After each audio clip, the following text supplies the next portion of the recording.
Nagbigay ng update sa Philippine fencing team head coach Roland Amat Canlas sa naging kalagayan ng Paris Olympian fencer na si Samantha Catantan na nagpapagaling sa natamo niyang knee injury.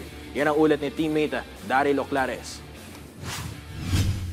Matapos ang kanyang makasaysayang debut noong 2024 Paris Olympics, hindi pa nakatapak ulit sa strip ang Filipina Olympic fencer na si Samantha Catantan.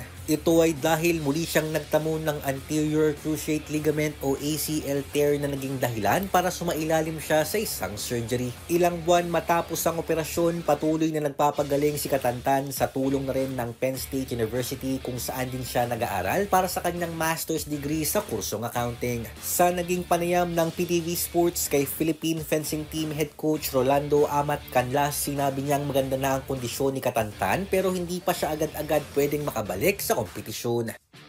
Last na umuwi siya noong December, nagkita kami. Okay na, normal na siya eh. Kumbaga nakakalakad siya pero hindi pa siya nagsi-training. Well, pag yung fencing talaga na training, hindi pa.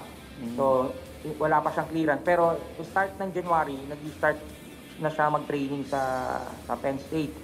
Pero ang clearance niya, mabibigyan siya ng clearance after July. So, August talaga siya makaka-start ng yung full blast sa 100% na training and competition.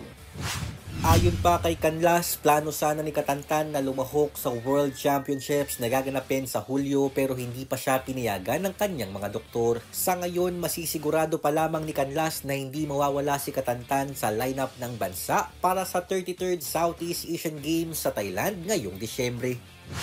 Kaya talagang para siguradong 100% yung healing ng injury niya at talagang hindi na bumalik. So talaga sinigurado rin ng doktor niya na 1 taon talaga yung rest. Wala siyang fencing. Daryl Oclares para sa Atletang Pilipino para sa Bagong Pilipinas.